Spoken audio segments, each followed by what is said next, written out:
रखे रहो नहीं वैसे थैंक यू, बट जिसका जो काम होता है उसको वैसे करने दिया करो।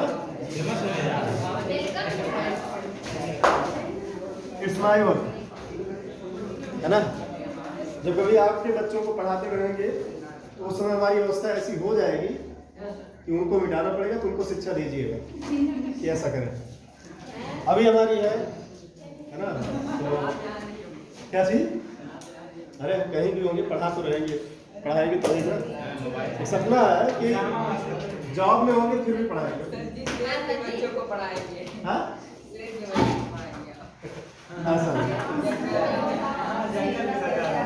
चलिए इधर देखिए,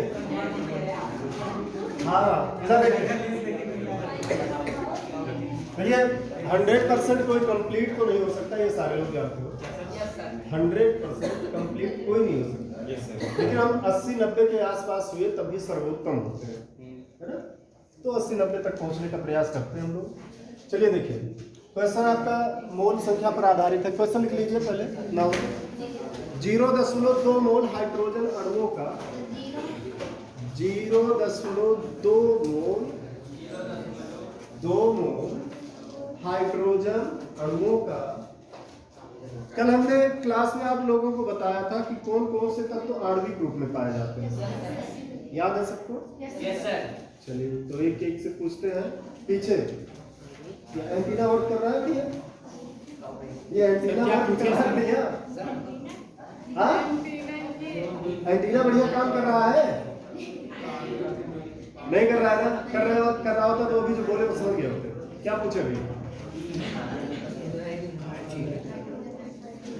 हम पूछे कि जो है कौन कौन से तत्व आणविक अवस्था में पाए जाते हैं, बोलिए।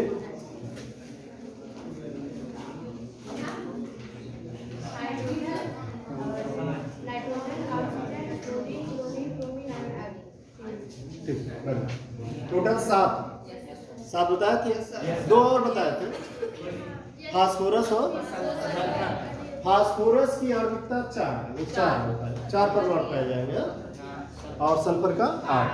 लेकिन बैठ जाओ, जब तक उनको बोला न जाए, फास्फोरस अणु न बोला जाए, तब तक आप उनको P4 नहीं लिखेंगे, ओके। और जब तक सल्फर अणु न बोला जाए तब तक आप S8 में, ठीक है। अदरवाइज वो आपको P और S में ही पाए जाते हैं।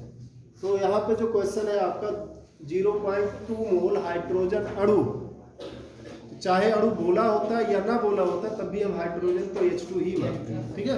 चलिए लिखते हैं 0.2 मोल H2 अणुओं का द्रव्यमान, H2 अणुओं का द्रव्यमान, द्रव्यमान और उसमें उपस्थित H2 अणुओं की संख्या बताइए, उसमें उपस्थित H2 अणुओं की संख्या बताइए।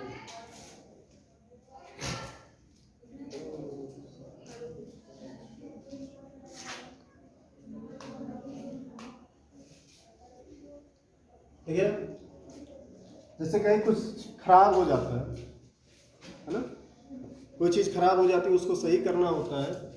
मशीन ही रख लीजिए, कोई मशीन खराब हो गई तो उसको सही करने हैं, तो उसके लिए रिंच वगैरह चाहिए ना, क्यों जी? तबीयत खराब हो गई, उसको सही करना है, दवा चाहिए। अब अगर ये हो गया है तो उसके लिए कुछ और नहीं, केवल डंडा चाहिए। गर्मी सबको लग रही है तो सब चिल्ला रहे क्या तुम्हारे जैसे? नहीं, ये बोले उधर चलो, उधर चलो। बीच में डिस्टर्ब करोगे ना तो किसी दिन बहुत तगड़ा मार खाओगे। इधर देखो, हम क्या बोले कि तो जैसे इन लोगों को सही करने के लिए कुछ ना कुछ चाहिए, वैसे आपका ये एक समस्या है, एक बीमारी है न्यूमेरिकल, उसको भी सही करने के लिए एक चीज़ चाहिए और उसका नाम है सूत्र, है ना। जब भी आपको मोल संख्या कणों की संख्या के आधार पर हो तो वहाँ पे सभी सूत्र आपके दिमाग में आ जाने चाहिए।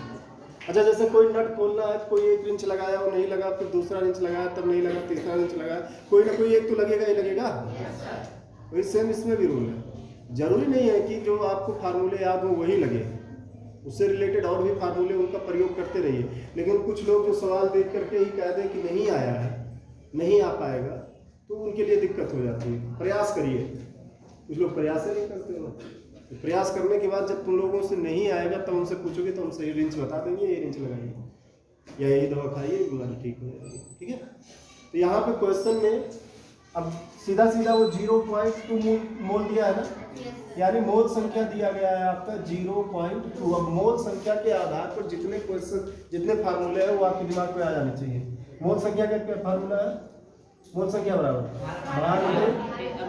एक तो ये फार्मूला है, फिर उसके बाद एक मोल बराबर कितने कण? 6.023 गुणे 10 की घात 23 हो गया। एक मोल बराबर कितना आयतन? 22.4। देखिए यहाँ पे कहीं पूरे प्रश्न में लीटर वगैरह तो नहीं पूछा गया, ना ही लीटर दिया गया है, ये क्वेश्चन ये नहीं, ये फार्मूला नहीं लगेगा। फिर उसके बाद मोल दिया है तो भार पूछा है, द्रव्यमान पूछा है, ये चीज पूछी है तो हो सकता है ये फार्मूला लगे। और उसके बाद अणुओं की संख्या पूछा है तो ये फार्मूला लगेगा। ठीक है, अब मोल संख्या जो है तुम्हारा कितना दिया है? 0.2। तो यहाँ पे हाइड्रोजन का भार दिया गया है तो H2 का मोलर द्रव्यमान कितना होगा भाई? मोलर द्रव्यमान बोलो, 2 ना? H का 1 होता है, यहाँ 2, हाइड्रोजन में 2 हो गया। अब उसके बाद तुमसे पूछ रहा है भार, तो पहला कैसे निकालेंगे? मोल संख्या बराबर भार बटे अणु भार ना। मोल आपका 0.2, भार ही हमको ज्ञात करना है, अणु भार है 2, 2 दूना 0.4 ग्राम। यहाँ भार किसमें लिखा जाता है? तो पहला इसका क्वेश्चन जो हो गया कि 0.2 मोल हाइड्रोजन अणुओं का द्रव्यमान ज्ञात कीजिए। कितना हो गया? 0.4 ग्राम। समझे ना? 0.4 ग्राम। क्लियर? अब उसके बाद कह रहा है अणुओं की संख्या ज्ञात कीजिए। तो संख्या कैसे निकालते हैं हम लोग? मोल संख्या गुणे हमने बोले तो 6.023 गुणे 10 की घात। ठीक है, मोल संख्या कितना है? 0.2 है। 2 मोल वो दिया गया है, 0.4 ग्राम तो उसका भार निकल गया, ये एक आंसर हो गया। और इसका इसी में गुणा करा लेंगे। ठीक है, अच्छा ये बताओ, अगर जैसे आप लोगों को मान लो 25.5 का वर्गमूल निकालना है तो कैसे निकालोगे? कितना होगा? हाँ 25.5 का जल्दी निकालोगे, बताओ। बताया है? अरे दशमलव बताने में क्या दिक्कत है? इसको कैसे बनाओगे? जिसका वर्गमूल तुम्हें मालूम हो उसको लिख ही लो। 25 प्लस 0.5। अब 25 का वर्गमूल कितना हो जाएगा? 5। या प्लस लगाओ, जो प्लस में लिखा होता है 0.5 उसका बटा 2 गुणे जितने का वर्गमूल निकल रहा है। ये तो करते हैं ना, जो वर्गमूल होता है 2 पंचे 10 से भाग करेंगे तो 5 प्लस 0.05, तो ये कितना हो गया? 5.05। ये तो बनेगा ना। तो वो दशमलव में हो कैसा भी हो, समझ में आया? ये तो निकालना बहुत होता है। तो कभी कभी क्वेश्चन में घनमूल निकालने को मिल जाए तो कैसे करेंगे, है ना? लीस्ट अबाउट वैल्यू कैसे निकालेंगे आप घनमूल का? जैसे मान लीजिए कि 8 का घनमूल तो पता होता है आपको, है ना? 2 है। और उसके बाद जिसका घनमूल तो पता होगा, घनमूल ऐसे जो है 1 से लेकर के 9 तक की संख्याओं का तो पता ही होगा ना। मान लीजिए अंडर घनमूल आपका आ जाए 13, ऐसे भी लिखते हैं, या 13 की पावर कितना है? 1/3। कहीं ना कहीं वैल्यू निकालने के लिए इन सब चीज़ों की जरूरत पड़ेगी। तो वही चीज़ है, वही सेम चीज़, वही सेम तरीका है, वही सेम फार्मूला है। इसके लिए क्या करते हैं हम लोग कि इसके आसपास संख्या निकालते हैं जिसका घनमूल निकल सकता है। 8 और 27 के बीच में है ये। अरे भाई 2 का घात 3 8 हो गया, तो 3 की घात 3 लगभग कितनी हो गई? 27 हो गया। बोलो, तो हम 8 के लगभग है, 8 मान लेते हैं। इसको क्या लिखोगे? 8 प्लस 5 से वही तरीका। ओके, बोलो। अब उसके बाद क्या करते हैं? 8 का घनमूल कितना हो जाएगा? 2 हो गया ना। जिसका घनमूल निकल सकता है उसका लिख लेंगे। प्लस होगा, प्लस लगाएंगे 5 बटा, वहां 2 गुणे करते थे, यहाँ पे 3 गुणे जो घनमूल निकला है उसका स्क्वायर, मतलब 4। तो कितना हो जाएगा? 2 गुणे 5 बटे 12, 12 दूना 24, 5 29, 29 बटे 12, 12 दूना 24, 24 5 50 हो गया। 12 चौक 48, 2 50, 20, 12 का 12, 8 80 और 12 छक 72, 12 छक 72 ऐसे आता चला जाएगा। 2.4167 ऐसे वैल्यू आ जाएगी। घनमूल में। समझे कुछ? मान लीजिए तुम्हें तुमसे ये पूछ रहा है 8.1 का घनमूल कभी मान लो निकालने को मिल गया तो 8.1 का, तो 8 प्लस इसका कितना लिखोगे? 8 प्लस 0.1 लिखोगे ना। अब आप ही लोग बताओ कैसे निकालना है, साथ में बोलना। ये आपका हो गया 8 प्लस 0.1 है ना, ये बराबर 8 का घनमूल प्लस 0.1 अपॉन 3 गुणे 2 का स्क्वायर करेंगे 4। अब ये आ गया आपका 2 प्लस 0.1 अपॉन 12 गुना 24.1, ठीक है 24.1 12 गुना 24 एक में तो जाएगा नहीं, तो 0 बढ़ाया 10 हुआ उसमें भी नहीं जाएगा, क्यों जी? फिर उसके बाद 0 बढ़ाएंगे तो ये हो जाएगा 100, 12 अट्ठे तो 2.008 करके आएगा, है ना। समझ में आया? कोई दिक्कत यहाँ पे इस तरीके का घनमूल निकालने में? बाकी तो गुणनखंड विधि से जानते ही है घनमूल निकालना, 3-3 का जोड़ा बनाते हैं। जिनका घनमूल नहीं निकल सकता होगा वो हम इस तरीके से निकालेंगे। और इजी मेथड बता दें ट्रिक से बड़ा वाला घनमूल निकालने के लिए। क्या? अरे वो समझ में नहीं आया? एक आध बार मिटा दे तो कम से कम दिमाग का प्रयोग करो, ऐसे लगा लो। घन करना पहले सीख लो, स्क्वायर वर्गमूल। अच्छा याद आ गया तो बता ही देते हैं, क्योंकि कैलकुलस में उनकी जरूरत पड़ती है ना। तो कैलकुलस नहीं, कैलकुलेट जब हम करते हैं वैल्यू, जनरल तौर पे क्या होता है कि जब बड़ी गणनाएं देखते हैं तो हम लोग मोबाइल का यूज करते हैं, कैलकुलेटर का यूज करते हैं। तो इसलिए इससे आप लोगों का माइंड जो होता है बाउंड हो जाता है। कैलकुलेशन 12th तक मोबाइल छूना मना है, समझे ना। जितना कैलकुलेशन हो सब के सब पेन से ही करो, मोबाइल और कैलकुलेटर का यूज करना मना होता है, ठीक है। यही माइंड का विकास होता है। और उसके लिए जो है कुछ ट्रिक और तरीके बताते हैं हम लोग, जिससे आप लोगों का गणना थोड़ा आसान हो जाए। अगर मान लीजिए हमें क्यूब करना हो, 31 की घात 3 करनी है, तो इसको कैसे करेंगे? ठीक है, इधर देखो, इसमें क्या होता है, इस तरीके से बनाएंगे हम लोग। 31 की घात 3 है, इसको बना लेंगे 3 1 का स्क्वायर, 3 गुणे 1 का स्क्वायर की घात 3, ठीक है। फिर और एक बना लेंगे 3 स्क्वायर गुणे 1 की घात 3, इस तरीके से बना लेंगे। या ये जो क्यूब है उसको क्यूब को गुणा मान लेते हैं हम लोग, ठीक है। एक बार दूसरे पे स्क्वायर, फिर उसके बाद एक बार पहले पे स्क्वायर, बाकी सबको ऐसे बना लेंगे तो अब इसका आसान हो जाता है। 3 त्रिका 9 त्रिक 27, इस पे आइए पहले। 3 त्रिका 9 त्रिक 27, इसका घन कितना हो गया? 27 हो गया। 1 का कितना होगा? 1, लेकिन यहाँ पे हमको 3 डिजिट बनाना पड़ेगा। वर्ग में करते थे तो 2 डिजिट बनाते थे, यहाँ पे कम से कम कितना? 3। जैसे 21 का स्क्वायर करने के लिए हमें क्या होता है? 2 का स्क्वायर किया 4, 1 का स्क्वायर करोगे 1, लेकिन यहाँ पे एक 0 बढ़ा लोगे क्योंकि यहाँ पे हमें 2 डिजिट लिखना ही लिखना है, ये तो बताए थे।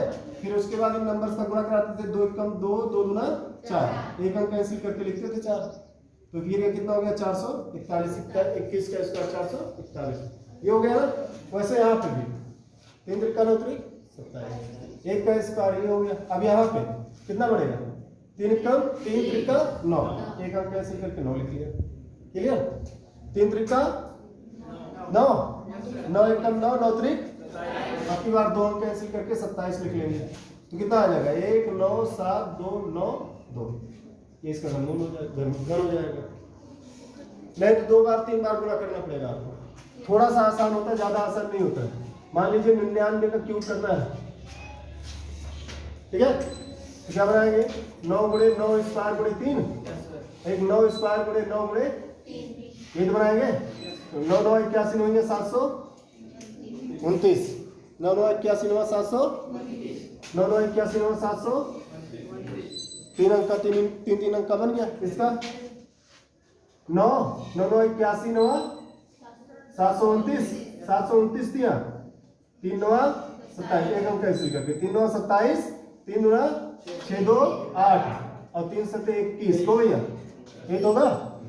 वही नंबर इसमें भी है, 9 9 81 9 729 और 729 दिया, फिर से यही हो जाएगा 7 8 और 1 2, 2 अंक कैंसिल करके अब ये 9 7 2 9 9 8 17 7 26, 9 1 10 8 18 2 20, 2 2 4 1 5 2 7, 20 हुआ था, 2 2 4 5 2 7 7 2 9, ये आपका हो जाएगा इसका। क्यों निन्यानवे क्यों आते हैं, है ना? समझ रहे? क्यूब समझ में आया?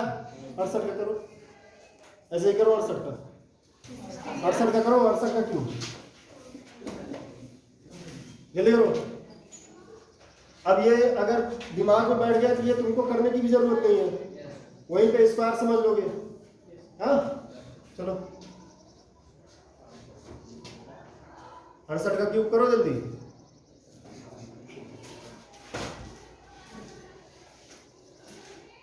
8 का क्यूब कितना होगा?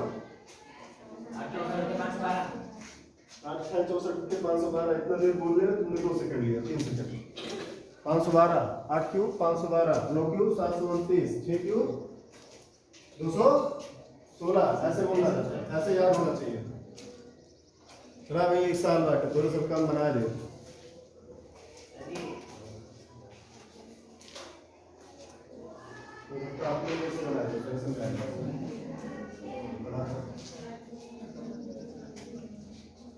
लेकिन और एडमिशन साथ साथ कराते रहने का सोचना चाहिए। बोलो तक तो अरे ऐसे कैसे बुलाया इतना? तो आप दोस्ती कच्ची है कार मतलब, देखो जिसकी दोस्ती पक्की है उसको बुलाने का। हाँ दोस्ती कच्ची थी।